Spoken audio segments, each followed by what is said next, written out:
আবার নাকি আরেকটা ফিলিস্তিন বানানোর চেষ্টা করা হয় কিনা আমরা সেই আশঙ্কায় আছি। আমাদের নেতৃবৃন্দ যদি আরেকটু ত্যাগ স্বীকার করতে প্রস্তুত থাকে, আমরা আগামী নির্বাচনে 300 আসনে প্রার্থী দিয়ে জনগণের কাছে নিজেদের বিকল্প রাজনীতি হাজির করতে চাই।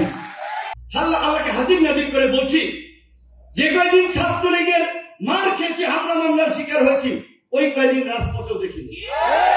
তারা এনসিপি গঠন করেছেন, সেখানে আসিফ এবং নাহিদ তাদের কন্ট্রিবিউশন আছে।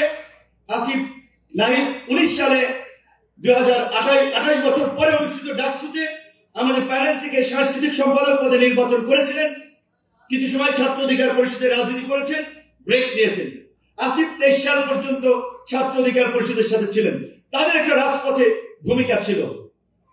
তারা এই আন্দোলন সংগ্রামে আমরা মনে করি পরিচিত মুখ হিসেবে, ছাত্র প্রতিনিধি হিসেবে এই সরকারে যাওয়ার পরে তাদের প্রথম এবং প্রধানতম দায়িত্ব হওয়া উচিত ছিল এই আহত আন্দোলনকারীদের সুচিকিৎসা নিশ্চিত করা, আহত এবং নিহতদের যথাযথ ক্ষতিপূরণ নিশ্চিত করা এবং আওয়ামী লীগের নিষিদ্ধ করার দাবিতে, গণহত্যার বিচারের দাবিতে সরকারের মধ্য থেকে একটা জোরালো প্রতিবাদ এবং প্রতিরোধ গড়ে তোলা।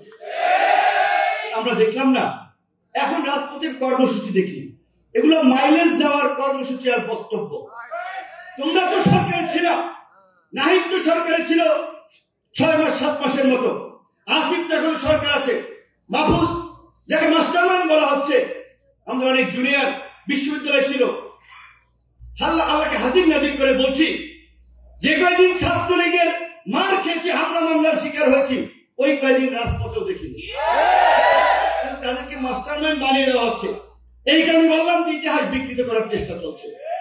আমরা বলছি যে আজকে শুরুর দিকে এই সরকারের প্রতি যেভাবে একটা সর্বদলীয় সমর্থন করে উঠেছিল, দল মত নির্বিশেষে সকল মানুষের একটা শ্রদ্ধা ভালোবাসা ডক্টর ইউনূস এবং তার সরকারের প্রতি তৈরি হয়েছিল, আজকে দল মত নির্বিশেষে রাজনীতিবিদ এবং সচেতন মানুষ আশঙ্কা করছে বাংলাদেশে আবার নাকি আরেকটা ফিলিস্তিন বানানোর চেষ্টা করা হয় কিনা আমরা সেই আশঙ্কায় আছি। আজকে করিডোর দেওয়ার মতো সিদ্ধান্ত, আপনার ওই ফিলিস্তিনে, আপনারা জানেন ফিলিস্তিনের ভূখণ্ডে ওই ইহুদিদেরকে ওই বেলফোর চুক্তির মাধ্যমে একটু বাসস্থানের সুযোগ দেওয়া হয়েছিল। সেই ইহুদিরা আজকে মধ্যপ্রাচ্যের বিস্ফোরা পশ্চিমাদের মধ্যপ্রাচ্যের আধিপত্য বিস্তারের জন্য আজকে ইসরায়েলকে সব দিক থেকে শক্তিশালী করা হয়েছে এবং সারা বিশ্বের মানবতা ওই ফিলিস্তিনে ভুলুণ্ঠিত হচ্ছে। সমস্ত বিশ্বের ভারতবাদ এবং ভণ্ড নেতারা ফিলিস্তিনের প্রশ্নে চুপচাপ করে রয়েছেন। তাদের মানবতা, মানবাধিকার, ফিলিস্তিনের প্রশ্নে তাদের মুখ থেকে কথা বের হয় না। আজকে আমরা তো খুশি হয়েছিলাম, আমিও ডিনারে অংশ নিয়েছিলাম, জাতিসংঘের মহাসচিব অ্যান্টনিও গুতেরেস এসেছিলেন এখানে, খুব খুশি হয়েছিলাম আমাদের ডক্টর মোহাম্মদ ইউনূসের বক্তব্য শুনে যে আগামী বছর তারা ঈদ করবে নিজ দেশে, পরে ডিনার খাইলাম ইন্টারকন্টিনেন্টালে। এখন মনে হচ্ছে খাওয়াই হয়তো সব ভুলভাল করে দিয়ে দিছে। যে এই যে আজকে যে মানবিক করিডোরের আলাপ আলোচনা হচ্ছে, এই সরকার টেম্পোরারি সরকার, সাময়িক সময়ের জন্য সরকার। আমরা ঐক্যমতের ভিত্তিতে মৌখিকভাবে তাদেরকে সমর্থন দিয়েছি বিধায় তারা ক্ষমতা আছে। আজকে আমাদের সাথে আলাপ আলোচনা নেই, কোন রাজনৈতিক দল চলে না, গোপনে গোপনে তারা এই তথাকথিত মানবিক করিডোরের নামে এই যে অনেকদিন ধরে যে আলোচনাগুলো হচ্ছে, মার্কিন যুক্তরাষ্ট্রের বার্মা কিংবা এই যে রাখাইন রাজ্যকে কেন্দ্র করেছে ভৌগোলিক রাজনীতি, ভূ রাজনীতি, আর একটা পূর্ব তিমুরের মতো খ্রিস্টান রাষ্ট্র করার যে চক্রান্ত, এখন তো মনে হচ্ছে সেই দিকেই আমরা যাচ্ছি। তাই বন্ধুগণ, পরিষ্কার করে আমরা বলে দিচ্ছি, এখন আমাদের প্রফেসর ডক্টর মোহাম্মদ ইউনূস এবং তার সরকারের প্রতি আমাদের সমর্থন আছে। তবে অবশ্যই যে সমস্ত উপদেষ্টারা জুলাই স্পিরিটকে ধারণ করে না, গণ অভ্যুত্থানের আকাঙ্ক্ষাকে ধারণ করে না, আমরা তাদেরকে পরিবর্তনের আহ্বান জানাই। আজকে এই সরকারের উপদেষ্টা পরিষদে এমন উপদেষ্টারা আছে যারা গত 16 বছরে আওয়ামী লীগের সাথে আপোষ করে, আঘাত করে, তাদের এনজিও, তাদের ব্যবসা বাণিজ্য সব চালিয়েছে। মার খেলাম আমরা, রক্ত দিলাম আমরা, আমাদের স্ত্রীরা গর্ভবতী হয়ে রাস্তায় ঘুরে বেরিয়েছে স্বামীর জামিনের জন্য, গুম খুনের শিকার হয়ে পরিবারে হাজারি।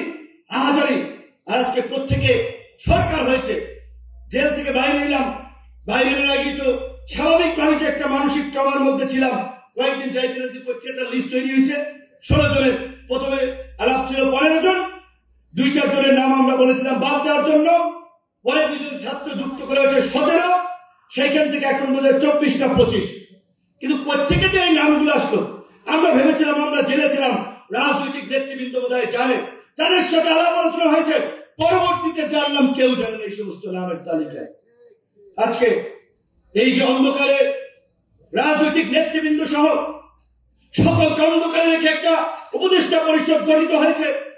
শুরুর দিকে যে ভালো কাজ করতেছিল, এখন আমরা দেখতেছি বাংলাদেশের স্বাধীনতা সার্বভৌমত্বকে ঝুঁকিতে ফেলে এই মানবিক করিডোরের নামে ওইখানে আরেকটা সামরিক জোন তৈরি করার, আরেকটা পূর্ব তিমুরের মতো আরেকটা স্টেট তৈরি করার সেই অনেকের মিশনের দিকে বাংলাদেশকে নিয়ে যাওয়া হচ্ছে।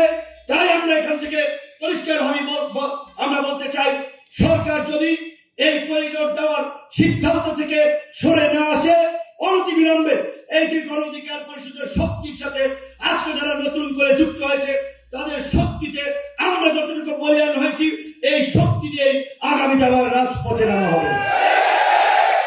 আপনারা দেখেছেন শেখ হাসিনার বন্ধুগণ ক্যাবিনেটে আমাদেরকে মন্ত্রী হওয়ার অফার দেওয়া হয়েছিল, আমাদেরকে নির্বাচনে যেতে অফার দেওয়া হয়েছিল, চাপ প্রয়োগ করা হয়েছিল, কিন্তু আমরা কোনো চাপের কাছে, প্রলোভনের কাছে নতি স্বীকার করি নাই, আমরা কম্প্রোমাইজ করি নাই। কিন্তু বাংলাদেশের ইতিহাস আছে, আমাদের মতো বয়সে, আমাদের মতো অবস্থায় থেকে ডাকসুর বিপিজিএস থাকা অবস্থায় অনেকেই স্বৈরাচার এরশাদের মন্ত্রিসভায় যোগ দিয়েছে, এমপি হয়েছে, বেইমানি করেছে, এই ইতিহাস আছে। কিন্তু আমরা নিম্ন মধ্যবিত্ত পরিবারের সন্তান হয়েও সেই 2018 সালের কোন সংস্কার আন্দোলন থেকে এই ফাঁসিবাদের পতন পর্যন্ত বিন্দু মাত্র আপোষ করি নাই, কম্প্রোমাইজ করি নাই। তাই আজকে আমরা বলতে চাই, আজকে বাংলাদেশের মানুষের মধ্যে নতুন ধারার রাজনীতি নিয়ে যে জন আকাঙ্ক্ষা তৈরি হয়েছে, নতুন নেতৃত্বের প্রতি যে আগ্রহ তৈরি হয়েছে, আমরা তার বাস্তবায়ন করার জন্য আমাদের নেতৃবৃন্দ যদি আরেকটু ত্যাগ স্বীকার করতে প্রস্তুত থাকে, আমরা আগামী নির্বাচনে 300 আসনের প্রার্থী দিয়ে জনগণের কাছে নিজেদের বিকল্প রাজনীতি হাজির করতে চাই। বন্ধুগণ, আমরা হিসাব নিকাশ করে দেখেছি যে এখন বাংলাদেশের যে রাজনৈতিক কালচার, যে রাজনৈতিক সংস্কৃতি, অনেক ক্ষেত্রে যেই লঙ্কায় যায় সেই রাবণ হয়। বাংলাদেশের মানুষ পরিবর্তন চায়, এই দুর্বৃত্তায়িত রাজনীতির অবসান চায়। কিন্তু আপনারা লক্ষ্য করেন, আপনারা বলেন 5ই আগস্টের পরে হাসিনা এবং তার লেসপেন্সাররা পালিয়ে গেছে, আমরা বলছি ফাঁসিবাদের পতন হয়েছে, কিন্তু মানুষের দুর্ভোগ কি কমেছে? এই যে পাড়া মহল্লায়, হাট বাজার, শিল্প নগরী, ব্যবসা প্রতিষ্ঠান সমিতি, বিভিন্ন জায়গায় চাঁদাবাজি, দখলবাজি কোনো কিছু বন্ধ হয় নাই। সরকারি প্রশাসন এখন অনেক ক্ষেত্রে অনেক রাজনৈতিক কর্মীদের কাছে অসহায় হয়ে যাচ্ছে। এইভাবে তো একটা দেশ চলতে পারে না। এই জন্য তো এতগুলো মানুষ লড়াই সংগ্রাম করে নাই। তাই আমরা সিদ্ধান্ত নিয়েছি, আগামী নির্বাচনে জনগণের কাছে নিজেদেরকে বিকল্প হিসেবে উপস্থাপন করার জন্য, জনগণের কাছে নতুন নেতৃত্ব নিয়ে হাজির হওয়ার জন্য আমরা 300 আসনের প্রার্থী দিতে চাই। আজকে যারা যুক্ত হয়েছে, আশা করি তাদের মধ্যেও অনেকেই সংসদ সদস্য প্রার্থী হিসেবে নির্বাচন করবে। একই সাথে আজকে এখানে যারা আছেন, গ্রামে যারা আছেন, প্রত্যেকের প্রতি আমার সর্বশেষ আহ্বান হচ্ছে, আমাদেরকে মানুষের কাছে যেতে হবে, মানুষের কথা শুনতে হবে। এখন অনেক জায়গার মানুষ ভয়, ভীতি, আশঙ্কা, আতঙ্কের মধ্যে আছে। হাসিনার আমলে এই কারোর সাথে কম্প্রোমাইজ করে নাই, মাথা নত করে নাই, এখনো মাথা নত করার প্রশ্নই ওঠে না।